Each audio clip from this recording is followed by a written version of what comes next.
All right, well, hopefully you're here to see Layer 8 and why people are the most important security tool. That's what I'll be talking about today. My name is Damon Small. I'll explain my little nickname there here in a second. Before I get started, though, I want to give a shout out to LASCON and OWASP for sponsoring this. I'll be honest with you, this is my first time attending LASCON, but it's always been one of those conferences that's very well spoken of, and I'm glad to be here, glad to be in Austin. I live in Houston, but my employer has an office here in Austin, so it's always great to come into town. And speaking of my employer, who is NCC Group, I think I have the best job in the world because it's part of my job to do this. I'm a technical director for NCC Group, and all the tech directors are expected to kind of be the face of InfoSec. And we're big believers in advocating for InfoSec and the people who do that. So thanks to my employer, and of course my wife and editor. My wife isn't here, but she gets to go through all of my slide decks before I present them and make sure they're coherent. So thanks, hon. Lastly, I want to thank you. I have the pleasure of doing quite a bit of public speaking, but every time I get up on stage, you always wonder, is anybody going to show up to see this thing? It's right after lunch, you're probably sleepy, it's Friday, you're probably looking forward to the happy hour, but thanks for coming. Much appreciated. And speaking of my employer, they are happy to support me in doing this, but you do have to sit through a short commercial. NCC Group, if you've not heard of us, we're based in Manchester, United Kingdom. We have about 2,000 employees worldwide, most of which are billable consultants. In North America, we've got about 200 consultants, as well as some of the management like me. 35 total offices globally. We were formed in 1999. We're publicly traded on the London Stock Exchange. And this slide's a little bit out of date. Our fiscal year end in May 2017, we did 264 million pounds in revenue. So we like to think we're reasonably good at what we do. We offer a lot of security services, but full stack. Everyone likes to say that, but everything from application security to infrastructure security, and so on and so forth. So we've got, if you can imagine 2,000 geeks, that's I've got at least one of every kind of security geek, I think, that exists. And like I said, a lot of offices. Hoping to add Houston to that list soon. But enough about them. Let's talk about me. Chef, if you come, quick joke. How do you know if someone is a DEF CON presenter? He'll tell you. I'm a DEF CON presenter. So if you come see me in Las Vegas, and I love volunteering with the Wall of Sheep. I've got a couple of my fellow shepherds in the room right now. Not many people know who Damon is, but a lot of people know who Chef is. So, come, and if you forget, I've got it on my lab coat here. Started in IT in 95, started focusing on InfoSec in 2001. Louisiana native, go Tigers. Any Tiger fans? I'm in the wrong state, aren't I? All right, so I put this is my introductory slide. I put it together quite a while ago, and this was before the Equifax thing happened. So if you want to make jokes about my music degree, go right ahead. It's fine because I went to grad school and got a computer science degree, so I can use both sides of my brain. Started off as a blue teamer, that's why the blue lab coat. I'm the kind of token blue team guy that works for a red team company. Done work in healthcare for the DoD, worked out at Johnson Space Center for a little while, and of course oil and gas. So that's me. So let's jump into what I'm talking about in this concept of Layer 8 and people being the most important security tool. By the way, let me caveat this for you. I appreciate that I'm at the Lone Star Application Security Conference, and all of the case studies I'm going to show to you are really more Layer 3 routing and switching sorts of things. However, I think it's still relevant because, as I said, me and my organization, we believe in advocating for information security practitioners, and that includes, app dev, certainly. So what happened is I'm somewhat of a digital pack rat, and I had written a couple of white papers about a decade ago, and I stumbled across them. Excuse me, let me click a button. I stumbled across those white papers, and I thought, oh, this is going to be comical. This is something I wrote 10 years ago. It's going to be horrible. And I read through, and there were white papers that described an incident response that I was engaged in. And I read through it, and I thought, this is actually still relevant. It's aged quite well, unlike me. And I thought, this is a good story that these concepts from a decade ago are still relevant. And so I converted the white papers into the slide deck, and hopefully it'll resonate with you as well. Again, this is about the people, but I am going to talk about some techniques that we use during the incident response.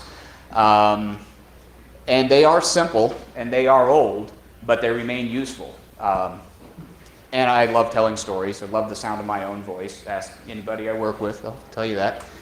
And coincidentally, when I initially authored this slide deck, WannaCry had just happened, and I realized that a lot of the techniques that I described for fighting the self-propagating worm from a decade ago are still absolutely relevant today in the context of more advanced malicious software. All right, so audience poll, how many of y'all, first of all, how many folks are application developers? Okay, are there any routing and switching people in here? Oh, thank goodness, my people. There they are. All right, good, thanks. Do any of you, in the course of doing what you're doing, do you use tools like PSExec or TCP dump or WinDump? Maybe from time to time. Okay, come see, come stop. I'm going to be talking about some of those tools. And if you don't know what they are and you're not a routing and switching person, don't worry, I'll try to make it relevant for you anyway. So, if you work in an IT department, all IT departments, there's a lot of tools that cost money. Technical controls that we might implement in our environments. And time and money are finite resources, so you can't buy them all. Businesses have to remain fiscally responsible. As a consultant, I'll freely admit, I never think your security budget is big enough, and I never think you hire third-party consultancies enough, right? I mean, you should give me more money. But I wonder, in the context of this, fiscal conservatism that we need to have, and the fact that the bad guys don't care what your budget is. If you're going to get attacked, you're going to get attacked. So I wonder, the question I'll pose is, are we overlooking the value of human ingenuity and the skills of our practitioners? The first case study, the white paper was actually called Finding the Needle. I thought it was extremely clever at the time, but but whatever, that's what it was called. And it was an incident that occurred in December 2004. I worked for a hospital system at the time. And it was just a normal day. I think it was Friday, actually. Why do these incidents always happen on Fridays? The primary firewall failed that separated the local area network from the internet. And it failed, and all the network team knew initially was that there was a very large volume of traffic on TCP 135. And there were also periodic bursts of internet-bound traffic on various ephemeral ports, high ports. So in short, there was just so much traffic that the firewall fell over. And it became a very bad day for the networking team. So, of course, we thought, okay, this is some malicious software that's causing this. Something's gone horribly wrong, and we didn't know what it was. We had some barriers that prevented us from quickly diagnosing the problem. Some of the IP traffic appeared to be spoofed. And of course, if it's a spoofed IP address, it's limited on what that packet's going to be able to do, but it made it difficult to determine where the actual infected host was. This was a hospital, and hospitals, like many businesses, they had a ton of third-party supported systems. So these were systems that were on the hospital's network, but the hospital itself didn't have access to them. So they were just kind of a tenant in their data center. So we had limited access to look at those machines and figure out what was going on. At the time, this hospital system had about 8,000 workstations. That's not a very impressive number by today's standards, but it was still, you know, a significant number of devices that it was cumbersome. And again, this was 2004, so our networking team, they had protocol analyzers and things that could give us a lot of statistics about the network performance and what protocols were being used.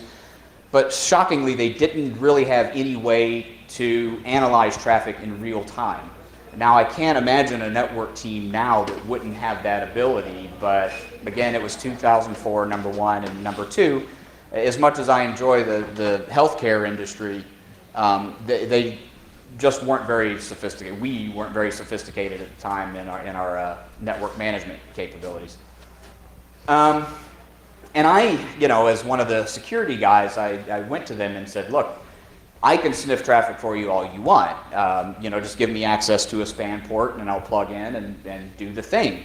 At that time, and maybe it still exists to some degree now, but security was very much considered,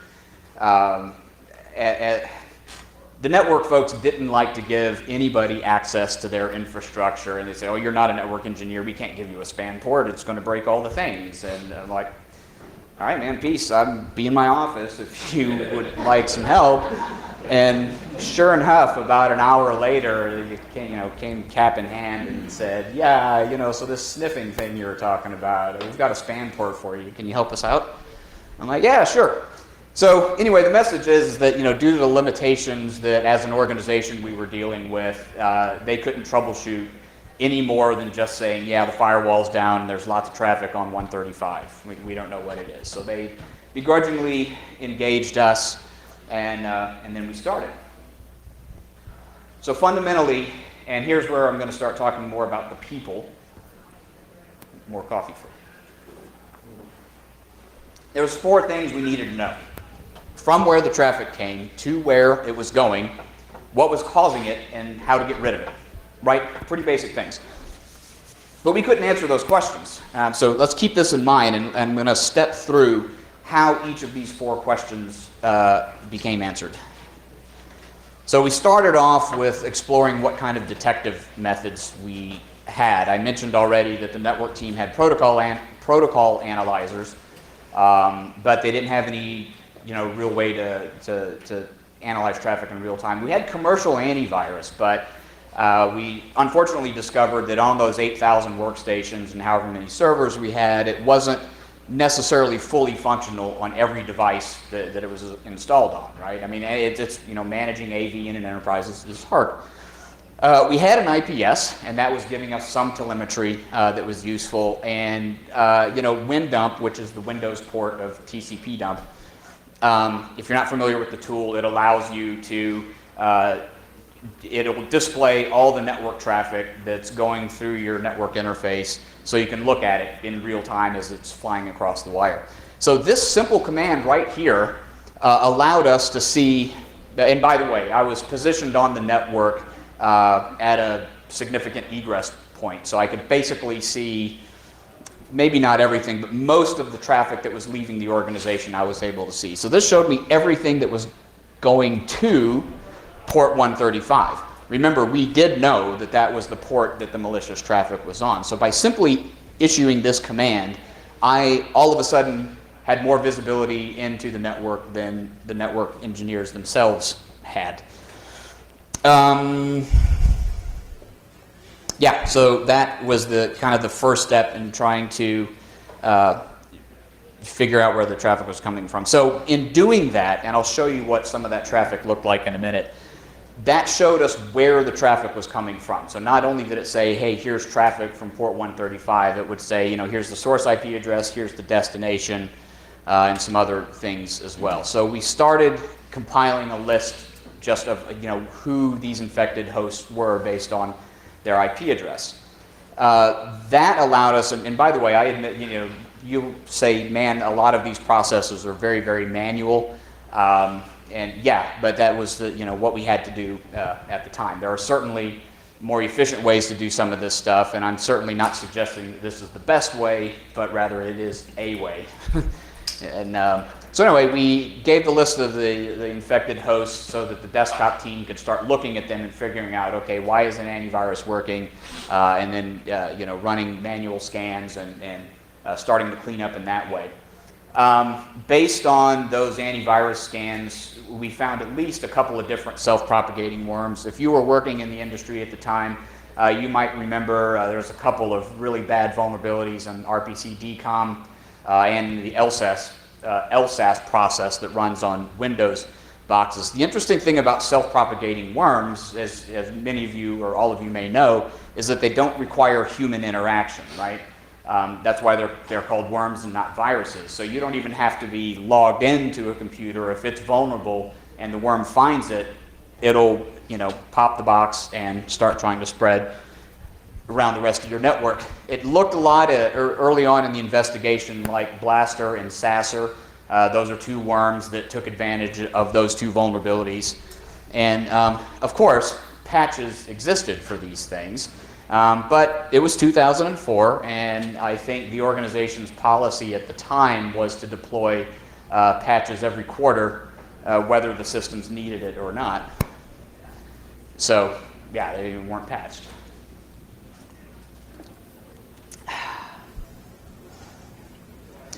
So, a little bit of context on botnet worms. A lot of times the command and control is done by the worm will log into a malicious IRC channel. There was a period of time where I think there was more botnet-based traffic on IRC than any legitimate traffic might exist. I'm sure that's still true today. So the software would log into an IRC channel, and then the bad guy could issue commands through that IRC channel. And then, of course, the attacker can use these zombie computers for whatever he or she wants to, whatever sort of malicious activity. Before anyone points this out, yep, egress filtering rules on your firewall will help solve a lot of that stuff. But I mean, hey, again, it was 2004. Who was doing egress filtering in 2004? So as it turns out, in addition to the traffic on port 135, there was so much traffic from these zombie computers trying to log into the IRC channel that started having a detrimental effect. Even though we were getting rid of the 135 traffic, all of a sudden the IRC traffic started giving us problems. So what did we do? We still needed more data, even though we had started gathering lots of good data. Antivirus continued to be of limited value, unfortunately. And part of it has to do with just how a worm works. As an aside, you're software people, so maybe you understand this, I'm sure you do, that when a worm exploits the vulnerability, a file doesn't get written to a disk system until after the exploit has been successful. So this was before, again, you'll hear me say this several times, it was 2004, so most antivirus products wouldn't do much in memory. They would just basically look at files on a file system. So the worm would exploit the box, then it would drop a payload, and then antivirus might notice it, but it was too late. It had already been exploited. So we had our IPS, so we said, okay, it's trying to log into IRC channels. There's no legitimate use for IRC in this organization, so we set the IPS to block any IRC login event. And we very quickly found 3 different destination IP addresses that were hosting these IRC channels. I've obfuscated the IP addresses, but they were 189, 94, and 228. So by blocking that, we fixed one problem, but we also created another problem for ourselves. Is anyone responsible for managing firewalls and/or IPSs or IDSs in here? All right, cool. Yeah. Thank goodness some systems people are here. So at the time, we had our IPS positioned on the dirty side of the firewall, because when the sales guy told us, oh yeah, put it on the outside of your firewall and it will block so much traffic that your firewall will begin to work more efficiently. Huh? It is post-NAT. So since it was on the outside of the firewall, all those hosts that had their addresses translated, all of the traffic appeared to be coming from the same IP address. I had no way now to see what the actual internal IP address was. Again, it was 2004. I was young. So we realized, oh great, now we're blocking this traffic, but we have no idea where the traffic's coming from. So we had to get creative again. No, I always do that slide in the wrong order. Okay, that's what I just said. So anyway, note to self, put the IPS on the inside of the firewall, or have it on both interfaces. So yeah, it was useful for stopping the infected host, but we couldn't find it. So WinDump came to the rescue again. So now that we knew who the malicious IRC channels were, we knew that all of the bots were going to be communicating with those channels. So we just set up WinDump to tell us, show us any traffic that went to any of those 3 IP addresses that we had. So that solved the problem of figuring out where the infected hosts were. And that proved to be very useful, but also it was also very cumbersome. So if you've ever worked with WinDump, and if you haven't, it's okay. But it basically, I mean, you can dump all of the information that it captures to a file, but it is a little cumbersome to manage and trying to, when you're quickly trying to extract the IP addresses out of there. So what we did is we had snort running somewhere, and so we just set up a very simple snort rule that all it did was say it looks, if traffic's coming from the home network and it's going to the variable botnet was defined as those same 3 IP addresses, send us an alert. And so that way we could very quickly alert on every time snort, which snort, by the way, was on the clean side of the firewall. It was on the inside, so we didn't have that NAT problem.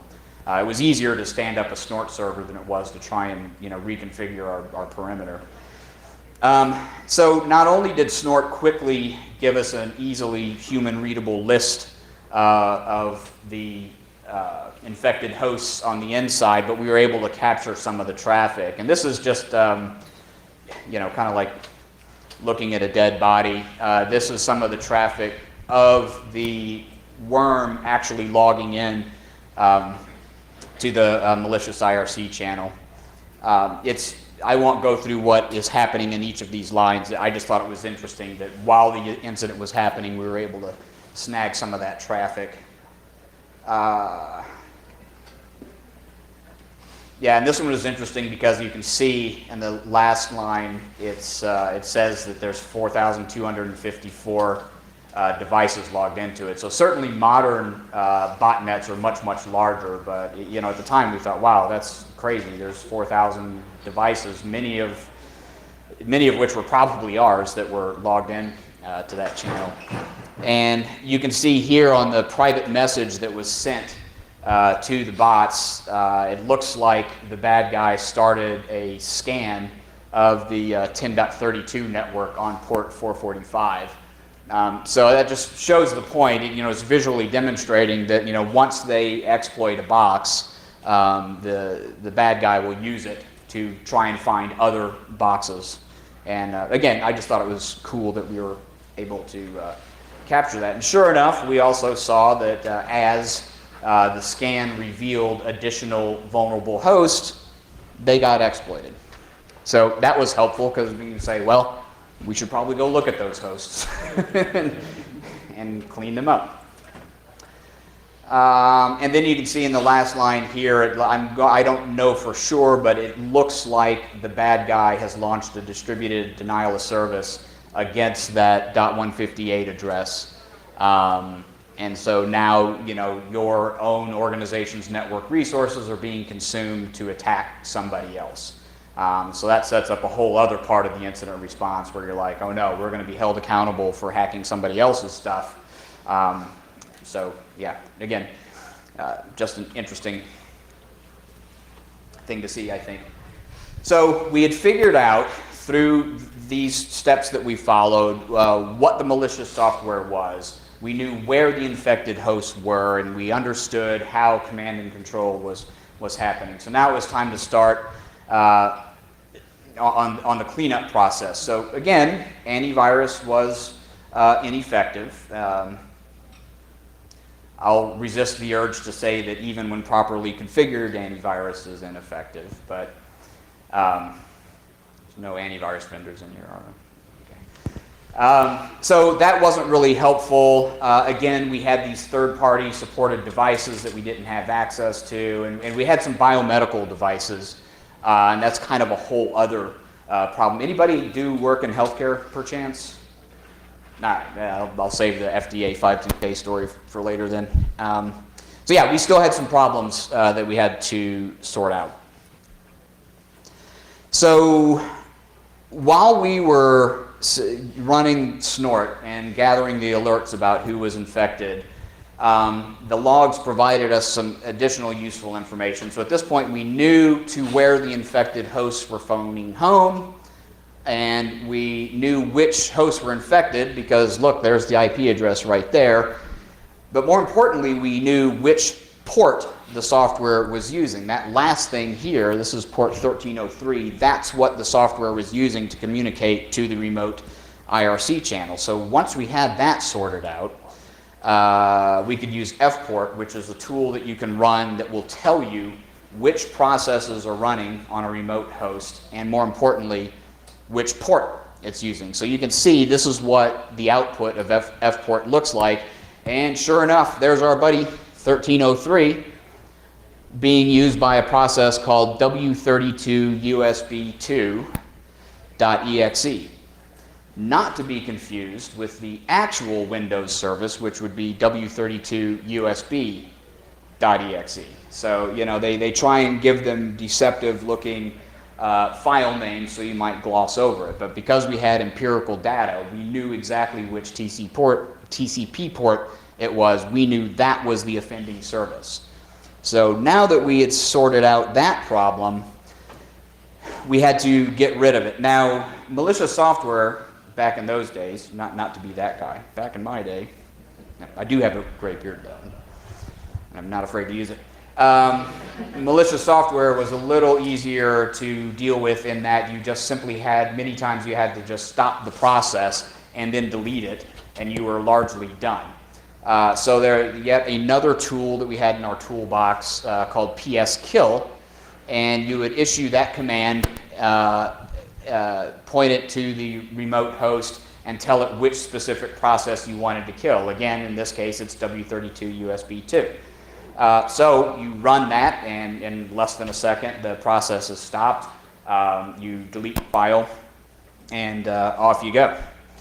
So again, a very, very manual process, probably not the most efficient way to do it, but at the time, that was the way we had. Once it was all said and done, this was a really bad weekend for this healthcare provider. There were many botnets that were discovered. You can see based on the file names we knew it was, you know, spybot or rootbot, and there's, you know, randex, rbot. You know, there was a bunch of them, and a bunch of specific infected files that we were able to find. And even though it was tedious, it was very effective, and we weren't having to, you know, guess whether or not we had found all the boxes or not. So all of this having been said,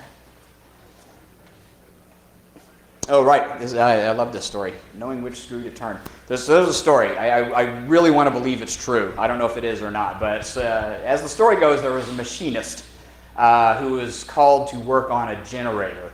I forget if it was an Edison or a Westinghouse generator, but it wasn't working right. And the machinist walked up, you know, took one look, turned a screw, and the problem was solved. And so he gave the invoice to the business owner who owned this thing, and it was for like, you know, $10,000.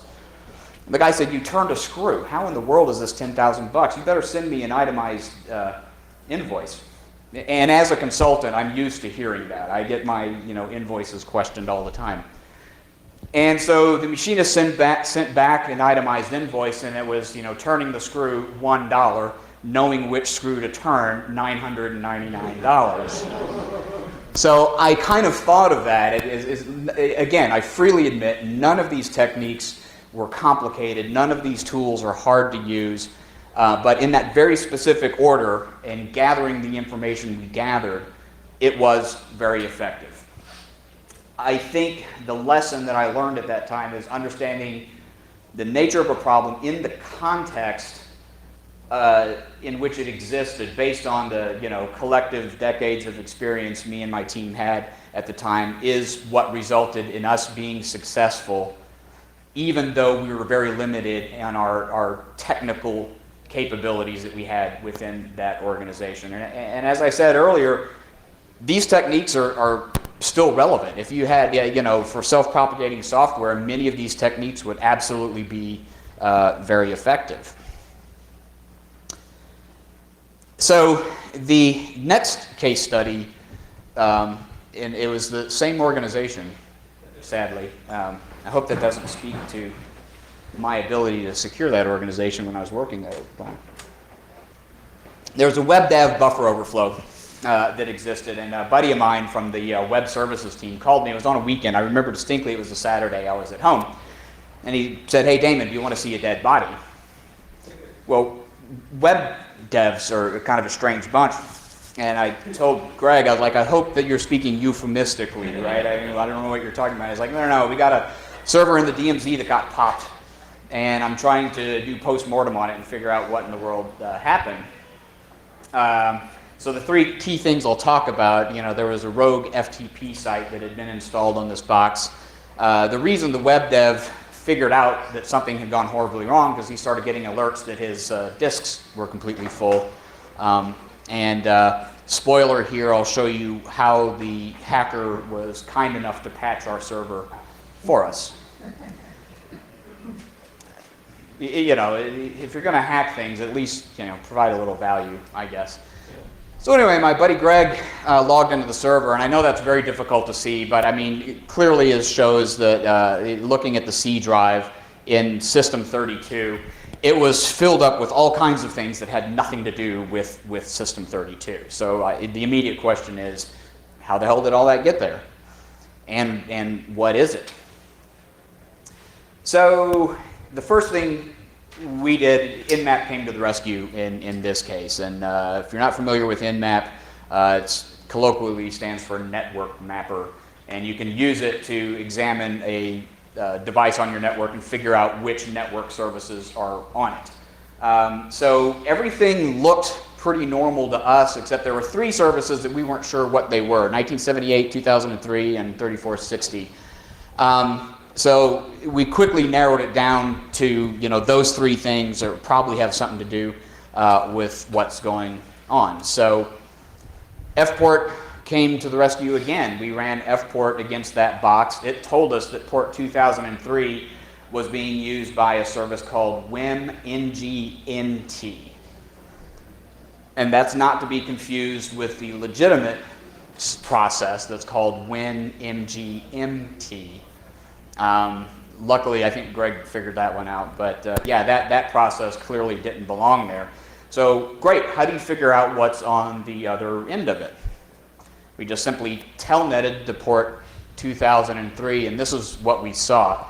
I'm not sure why those variables weren't defined, but basically we telnetted to that port, and we saw the splash screen for the rogue FTP site that Razstros installed for us. And it's pretty well designed, right? I mean, I've seen commercial products that aren't that aesthetically pleasing. There's the rest of the, yeah, and you can see, I mean, when you stand up a rogue FTP site, you want to know how much data is available. I mean, there's a lot of very useful, metrics. I thought, man, we should, import this into our, performance database. I wonder if you'd sell us the source code for this. Oh, and we found, so this guy was a little sloppy. There was a lot of artifacts left over on the screen, including an install script for the FTP site. I won't walk through it, but it was just another interesting artifact that we found. You can see what script the bad guy ran to get all that installed on there. And here's where he very kindly patched our system for us. I'm sure by now this is probably a commonplace thing, but you look through the script and you can see where it's modifying registry, the vulnerable registry entry, and patching it for us. And Jokes aside, it's not because this hacker was a nice person, but he or she didn't want anyone else to gain unauthorized access to the system. So now that the back door was installed, the best way to keep other bad guys out of it is to patch it. So at least we didn't have that problem to deal with. As soon as that happened, the software started looking for more vulnerable systems. Again, this was the WebDAV buffer overflow that existed back in the day. And we found the logs where, look, there's a bunch of systems where WebDAV was enabled. The reason I obfuscated the first 2 octets of those IP addresses is because they were not on our network. Those were routable IP addresses that existed out on the internet somewhere. So again, you run the risk of your organization being blamed for attacking somebody else's organization because you've got infected hosts on it, and your network resources are being consumed for malicious activity. He left us his card. ICE RAS World FXP. I Googled some of the words. See, 37 gigs worth of stuff. I mean, that was a lot back then, right? I mean, it's not much now.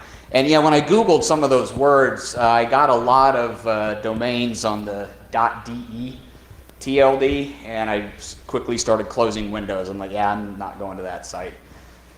Never did figure out what all that nonsense was. But I mean, again, pretty well designed. Props to him.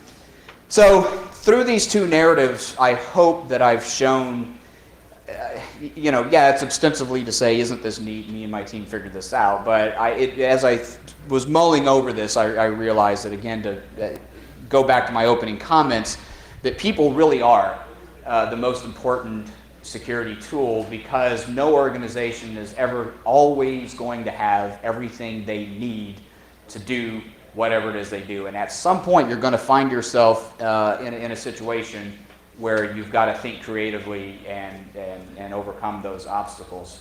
However, we as humans are also part of the problem. I'll use the remaining couple of minutes I have to talk about a red team exercise I worked on. It was last year, actually. We strung together an extremely complex 9-step attack chain. And that sounds great, and I had some very talented, again, I'm a blue team guy, so I had some other people that had mad skills. But it wasn't just the hacking all the things that made us successful. We got lucky at one point along the way where we had gained unauthorized access to a workstation, and we were tooling around the file system, and this was an admin, an administrator of this organization, and there was a spreadsheet, I kid you not, on his desktop that was called administratorpasswords.csv. So you don't have to be the best red teamer in the world to figure out that's a file I'm interested in. So we helped ourselves to a copy of it, and sure enough, there was a bunch of administrative passwords in that spreadsheet. So clearly, had that admin not made that poor decision, the attack chain may have stopped right there. So humans are the solution to all the security problems, I think, but we're also the cause of many of them. Furthermore, with this client, once we had domain admin, we were doing the readout. We'd given them the massive report, and we're going through it, and we said, we created ourselves a domain admin account. We weren't even trying to be stealthy. We called it NCC admin. It's very obvious. Oh, by the way, I forgot to make this joke. I love presenting at Norris Conference Centers. This is the second time I've presented at one, because a lot of people mistakenly think that NCC Group has sponsored the wireless. So, nice point.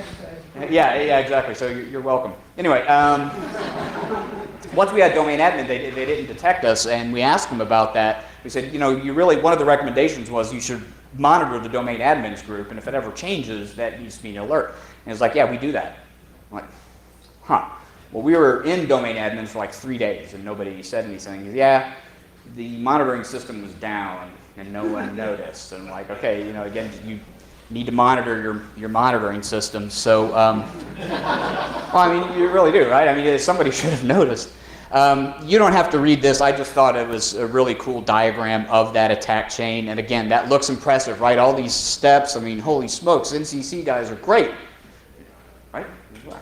But yeah, if it weren't for the human error that happened in there, we may not have been quite as successful. So, as I said, several technological challenges conspired against us. You can read that if you like. I just ripped that directly from the conclusion of the white paper I wrote. But again, to reiterate, I really think that I hope this resonates with you, and I hope it illustrates the point that it's our people that are going to help us be successful in fighting the information security challenges that we face. So great, what can we do? And I'm happy to be wrong. If you disagree, that's awesome. I'm just glad to be a part of the conversation. But I think that as information security professionals, especially if you're in a leadership role and you have influence on your budget in your organizations, I think we should spend on people first and technology second. Build your team of people and then make technological decisions based on the capabilities of those people. Make sure you consider the skills that they have when you're making technological decisions. So when you're talking about technology products or security products, there's often more than one way to skin that cat, right?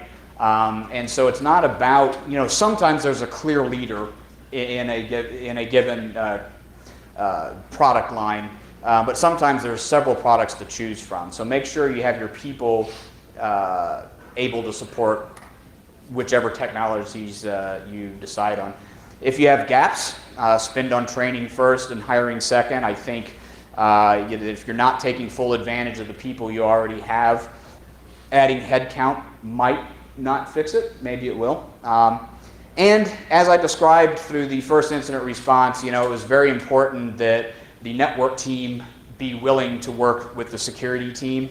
I don't know that organizationally, the clients I work with, that's not as much of a problem now, but still, it's important to be able to work across your organizational silos. And I've had people, disagree with a couple of these points before. And like I said, that's fine. I'm happy to be wrong, but as long as we're having the conversation, I think we're moving in the right direction. So that is my story, and I'm sticking to it. The irony of throwing up a big QR code in a security crowd is not lost on me. Trust me, there's not a malicious URL in there. That's just my contact information. Or if you prefer, there's my email address, and you can find me on Twitter. And that having been said, comments, questions. No one threw anything at me, so this is already a successful... Yeah, there you go. All right, if there's nothing else, I'll be around the rest of the day. Thank you for spending your afternoon with me. It's very much appreciated, and I'll be hanging out. Feel free to buy me a beer or two. That's what I'm doing. Thank you.